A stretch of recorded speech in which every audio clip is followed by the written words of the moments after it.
Hi, welcome to rule of acquisition number 5. To find the truth, don't look for it. This is a short one.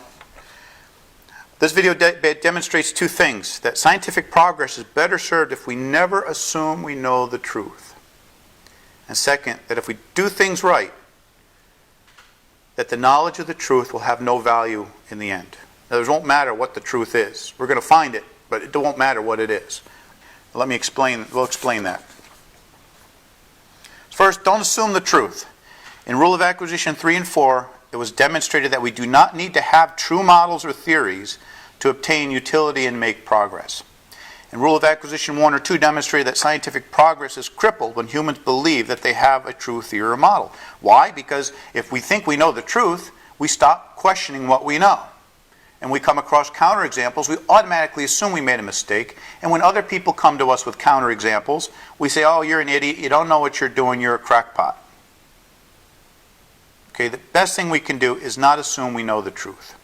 So it's best to always believe that what we have are just gateways to get us to the next better models. That we never have the truth. Gateways are just a means to get to the next model. And if we do things right, if we keep on improving our models and keep finding the counterexamples and improving the models so they better mimic nature, and not worrying about if they're true, just keep improving the way they mimic nature, then one day our models will be accurate mimics of nature. As such, we will be able to do miraculous things. We will have ultimate utility. If we then allow ourselves to believe that the models are the ultimate truth, then we will gain no more utility. In other words, knowing it's the truth isn't going to change it. And let me give you an odd example. Let's assume right now that, I don't know, pick some story that people believe. So what if it is proven one day that God created the earth and all that stuff? How does that help us? How does that help us now? It's not going to change the way we generate electricity. It's not going to change the way we do anything. And look at a lot of these websites where the people are saying, oh, this is the electron is really a hyperbolic double helix, blah-bitty-blah-bitty-blah. Well, okay, so what does that have to do? How does that improve our ability to do what we're doing? Okay?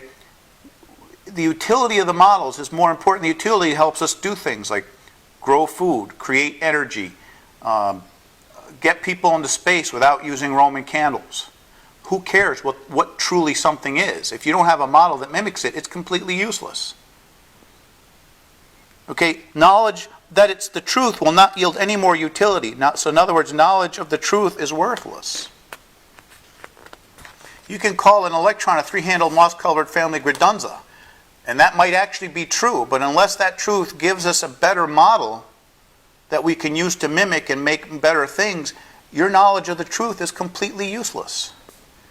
Okay, so conclusion. In science, knowledge that something is ultimately true can only cripple scientific progress, and it will never add any value. And therefore, the scientific progress is better served if we never assume anything we know is true. Don't seek the truth, seek better utility, and one day the truth will be known. However, it should never be acknowledged. Because if one day we make the choice that, we know the truth now, that actually may not be the truth and may be stagnating science at the very last doorstep. Strangely, knowledge of the truth is worthless in science. Okay, just because something is a that doesn't help us do anything better. Rose by any other name, I guess, is the best way to say this. Thank you very much.